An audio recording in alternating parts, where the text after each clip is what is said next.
Friends, buckle up and get ready for some great TV. My next guest is the inspiration behind our examination of funding to the arts. She hails from La Belle Provence and was only 3 years old when she discovered her passion for dance, a passion she would devote her life to. In 1979, she introduced modern dance to China after the Cultural Revolution.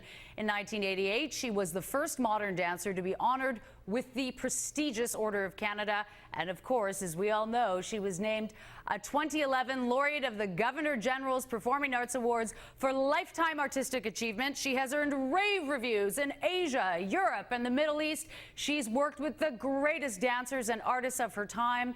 She is, according to her contemporaries in the arts community, a national treasure, friends. Ladies and gentlemen, the iconic interpretive dancer Margie Gillis joins us from Montreal. Very nice to see you, Ms. Gillis, and let me offer my congratulations to you on being the recipient of the Governor General's Performing Arts Awards. I did have the privilege of attending. I'm not sure I will ever be invited back, but I know it's a big deal. It's a very prestigious recognition in the arts community, and we offer our congratulations to you for receiving it. As well, I would like to say that we have made several requests for interviews with a number of different people in the arts community. For instance, the National Film Board, Factor out in Vancouver, which recently doled out a controversial grant. A lot of people have declined to appear on the program. You have not. I want to thank you for that, and I salute you for that. Well, I'm happy to speak about the arts at any time. I love my work and I love my community, and I think it's an extremely important part of our society. Of course I do. All right, and we'll talk about that. I know you love what you do. I sense your passion when I see it in the video. It might be a little early to throw up the video just yet, but the first question I want to ask you is, what is the sum total of grants and public money that you have received throughout the course of your career, either you personally or the Margie Gillis Dance Foundation? What is the sum total of public money that you've received? I don't know.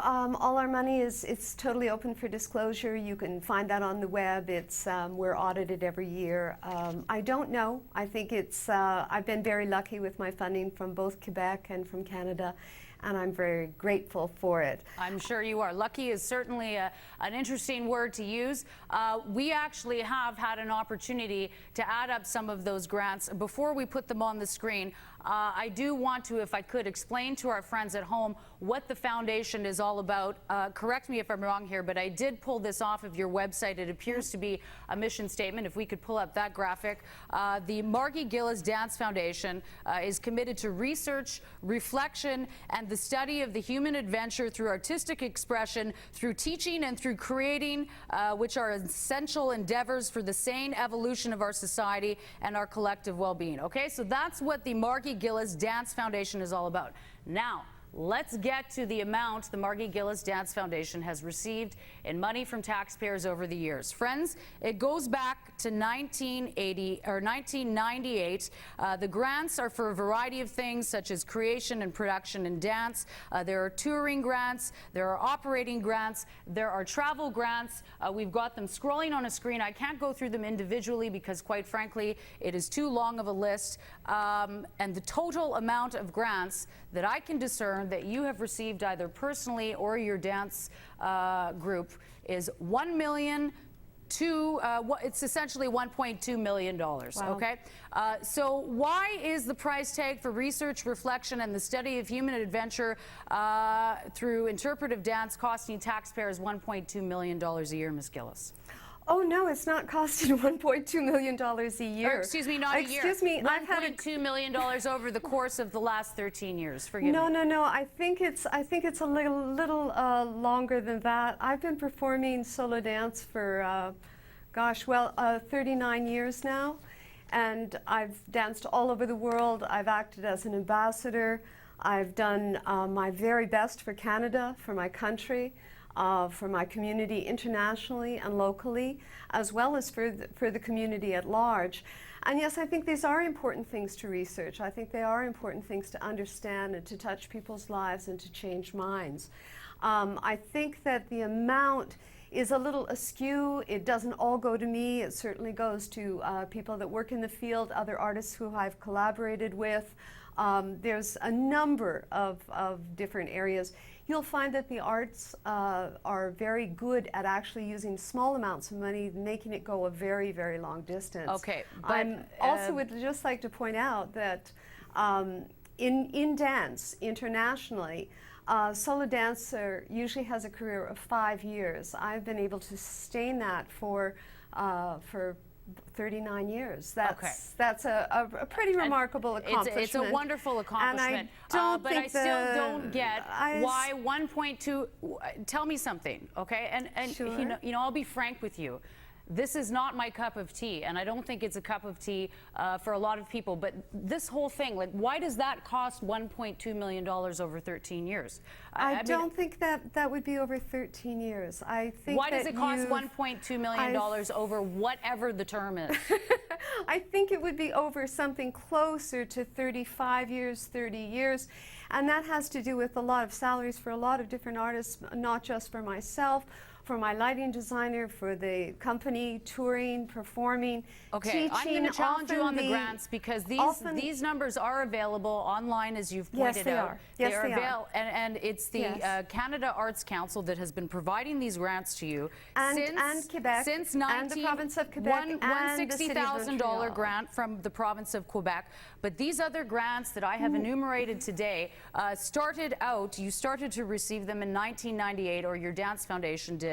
Yes. And that's where the math comes from, and we stand behind it. The point that I want to make is it should have been earlier than that. Well, then you need to take that up with the Canada Arts Council, because they're disseminating inaccurate information about the way tax dollars are being spent. I do not think the Canada Council would disseminate inaccurate information. Ms.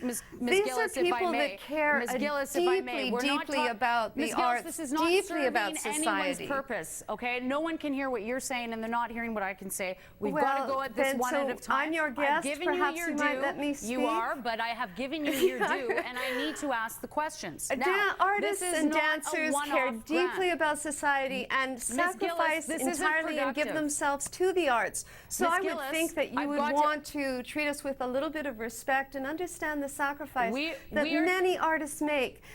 The amount of money that the